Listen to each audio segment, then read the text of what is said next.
Bonjour, bienvenue dans votre émission Mes nouveaux héros. Aujourd'hui, je vais vous parler d'un personnage historique russe du XVIIIe siècle, Abraham Petrovitch Hannibal, brillant ingénieur, mathématicien et général d'armée. Notre héros est né en Afrique, dans la cité de Logon-Birni, une ville fortifiée construite sur les bords du fleuve Logon. La cité de Logon-Birni se trouve à l'extrême nord du Cameroun actuel, à la frontière du Tchad. Pendant longtemps, on a cru que Hannibal était né en Éthiopie. Les habitants de la cité, les Lagouanais, sont des descendants d'un peuple mythique, les Sao. Il est né dans la famille du prince de Logon, le Miaré. Aujourd'hui, c'est un sultan qui règne sur Logon-Birni. Hannibal est né en 1696, à la fin du XVIIe siècle, mais c'était un homme du XVIIIe siècle. Le XVIIIe siècle commence en 1700 et finit en 1799. Hannibal est mort très vieux, à l'âge de 85 ans, le 20 avril 1781. La cité de Logon-Birni était souvent attaquée par le sultan du Baguirmi, un royaume voisin. En 1703, alors que notre jeune garçon était âgé de 7 ans, il est enlevé à la suite d'un conflit armé et pris en otage. Sa sœur Lagan se jeta désespérément dans le fleuve à la poursuite de ses ravisseurs, et elle périt noyée. Et notre héros fut conduit loin, très loin de chez lui, chez les Ottomans, c'est-à-dire dans la Turquie actuelle. À Constantinople, le jeune garçon est converti à l'islam et reçoit le prénom Ibrahim. En raison de son origine princière, il est mis au service du sultan. Il devient page, c'est-à-dire serviteur au palais. Mais un an plus tard, il est transféré clandestinement à Moscou, à la cour du tsar de toutes les Russies, Pierre Ier le Grand. Le tsar l'adopte, le fait baptiser à la religion grecque-orthodoxe sous le nom d'Abraham Petrovitch Petrov. Désormais, il est connu sous le nom d'Abraham. Il devient page, puis secrétaire du tsar. En quelques années, il devient confident et un des plus proches collaborateurs de l'empereur russe. Le jeune Abraham apprend les langues, le russe, le français, le néerlandais, mais il aime plus que tout les mathématiques. Dès que le tsar s'en aperçoit, il le confie au meilleur professeur.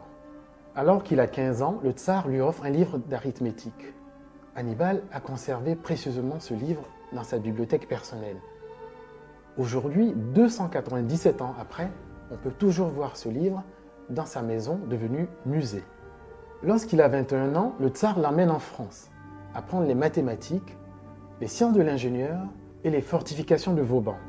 Il retourne à Moscou 6 ans plus tard avec un brevet d'ingénieur et le grade de capitaine de l'armée française. En 1725, Abraham écrit un traité de géométrie qui est le premier livre de mathématiques écrit en Russie.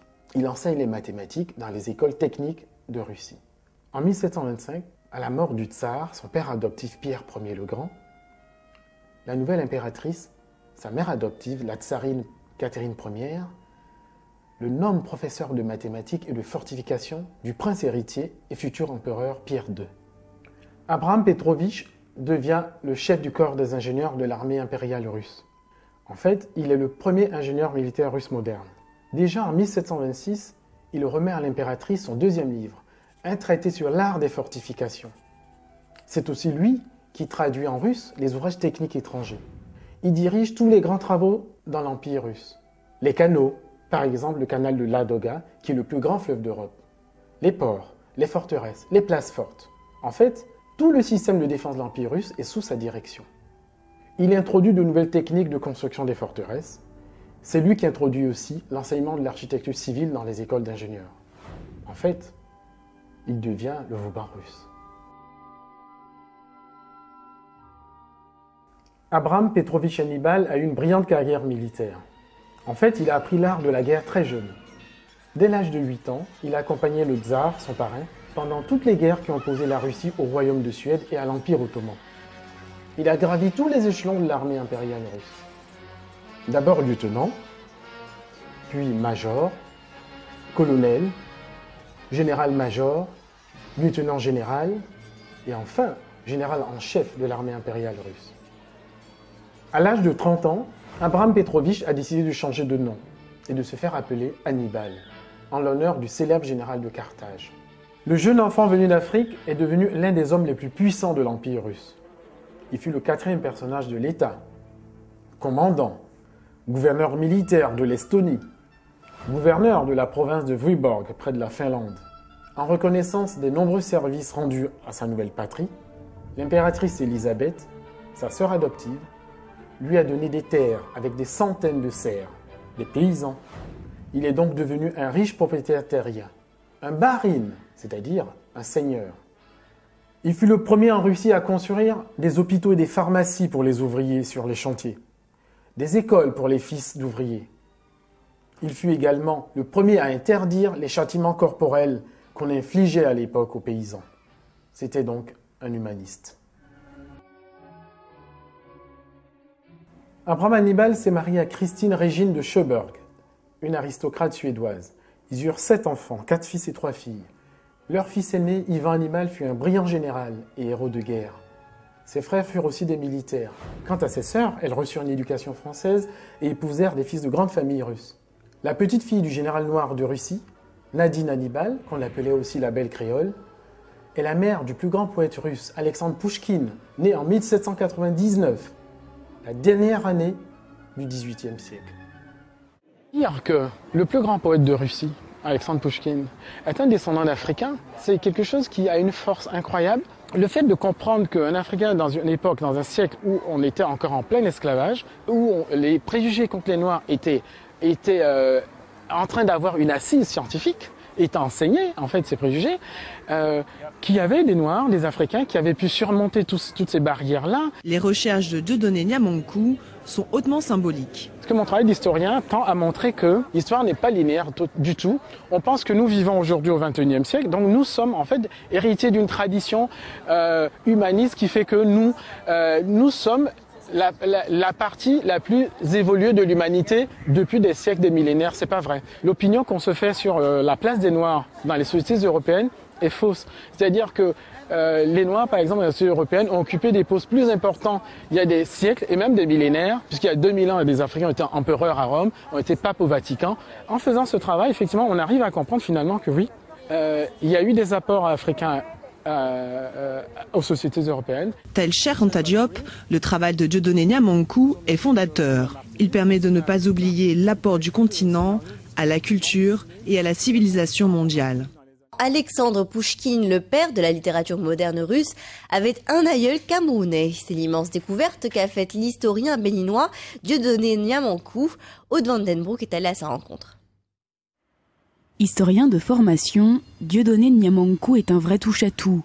Tour à tour écrivain, traducteur littéraire et conférencier, ce Béninois est un véritable passionné d'histoire. L'année dernière, son travail a été récompensé par une bonne surprise. J'ai été amené, dans le cadre de mes recherches, à faire une découverte, à identifier effectivement le lieu de naissance d'un personnage important dans l'histoire de la Russie. Il s'agit de l'arrière-grand-père du poète russe Alexandre Pouchkine, et que cela m'a valu effectivement des prix en Russie.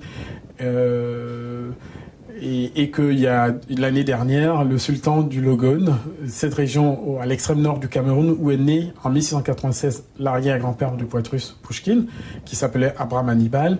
Le sultan de cette région m'a fait venir dans le cadre du festival Sao Kotoko et m'a honoré du titre de Alcali de Sa Majesté le Sultan. Donc je suis le conseiller juridique du sultan de Logone-Birni. Un véritable honneur pour ce spécialiste de la diaspora africaine en Europe. En 2009, un an après la création de sa maison d'édition, Dagan, 2 de ses auteurs remportent le prix littéraire Fedkan.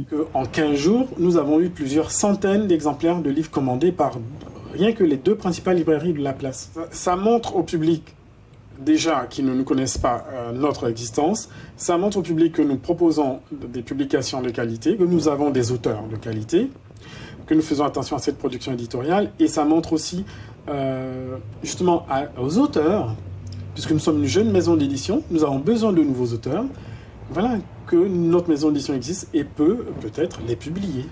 Une reconnaissance qui a souvent facilité le travail de son service commercial auprès des librairies. Cette année, les éditions n'ont pas été lauréates. Mais Dieudonné Niamonkou le prend avec philosophie. Il faut être un bon perdant, confie-t-il. Rendez-vous l'année prochaine avec, qui sait, de nouvelles découvertes et de nouvelles récompenses. Dieudonné Niamankou, vous êtes historien et homme de lettres. Vous êtes aussi l'auteur d'Abraham Hannibal, l'aïeul noir de Pouchkine. Comment avez-vous réussi à remonter dans la généalogie d'Alexandre Pouchkine? Pour remonter dans la généalogie d'Alexandre Pouchkine, j'ai dû m'intéresser d'abord aux écrits d'Alexandre Pouchkine sur sa famille et aussi aux archives russes. Pouchkine a écrit un roman, Le Nègre de Pierre le Grand, dans lequel il parlait de son arrière-grand-père africain, qui était noir, Abraham Hannibal. Et pour reconstituer son histoire, j'ai étudié les archives russes et c'est ainsi que j'ai découvert que un enfant africain a été déporté de l'Afrique vers la cour ottomane en 1703 et puis ensuite à la cour du tsar de Russie Pierre Ier le Grand. Et cet enfant était originaire du Cameroun actuel, contrairement à la thèse ancienne qui disait qu'il était originaire de l'Éthiopie.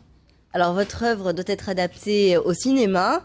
Qui aura en charge la réalisation du film et est-ce que vous aurez un droit de regard sur l'œuvre? Oui, j'aurai un droit de regard parce que je suis consultant historique du projet. Et puis, ce qui est plus important encore, la réalisation est confiée à Gérard Corbiot, un des plus grands réalisateurs européens qui est d'origine belge, qui a eu un Golden Globe Award pour son film Farinelli et le maître de musique. Est-ce qu'il y a une date de sortie ou ça a déjà commencé en fait le tournage? Le tournage n'a pas commencé. Nous sommes en phase de pré-production, c'est-à-dire le scénario est terminé.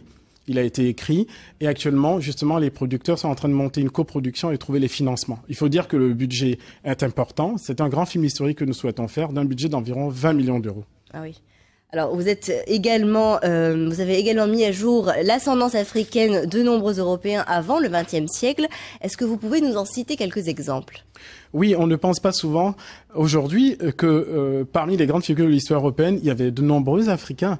On peut citer par exemple Saint Augustin, un des plus grands théologiens de l'Église chrétienne. On peut citer une dynastie africaine qui a été empereur à Rome, Septime Sévère, son fils Caracalla, qui sont originaires d'Afrique.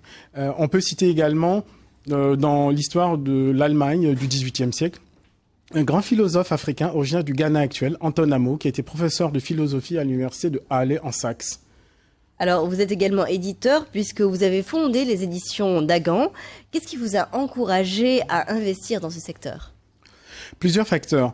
Déjà, étant père de famille, je ne trouve pas toujours les livres que j'aurais aimé que mes enfants lisent à l'école. Quand je vais à la bibliothèque de l'école maternelle où va ma dernière fille, par exemple, ce qu'on appelle aujourd'hui la diversité en France n'est pas toujours très présent. Et même quand elle l'est, les thèmes abordés ne sont pas toujours aussi intéressants.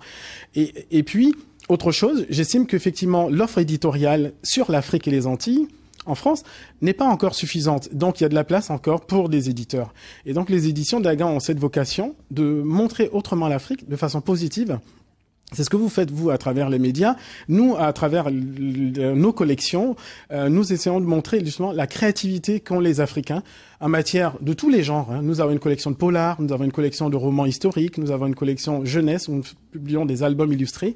Nous publions également de la bande dessinée. D'ailleurs, nous travaillons actuellement sur une bande dessinée très originale qui nous vient du Gabon, inspirée de Mvet avec des super-héros africains issus de la mythologie africaine. Dieudonné Niamankou, vous êtes historien et fondateur des éditions Dagan. Merci d'avoir accepté de répondre à nos questions. Je vous remercie pour votre invitation.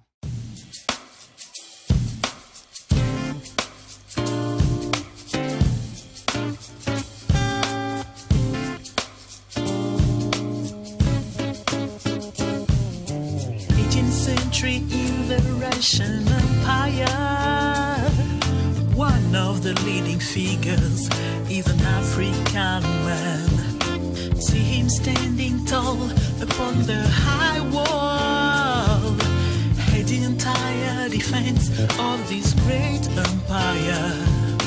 Military leader, eminent mathematician, talented diplomat, hydraulic engineer, fortification expert,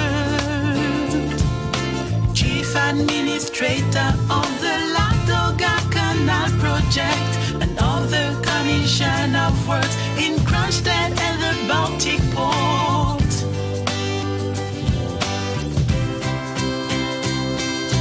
Bila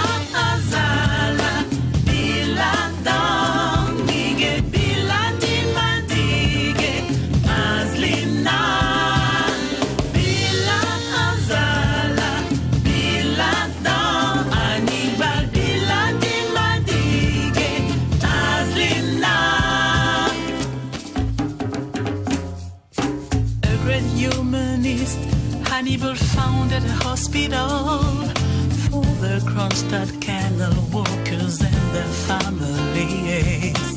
Then a school for their children. Ooh, yeah. Prohibited corporal punishment and abusive exploitation that prevailed in serfdom. Abraham Hannibal Murray, a descendant of Swedish nobility, who gave him 11 children. One of them was to be the grandfather of the great Russian poet Alexander Pushkin.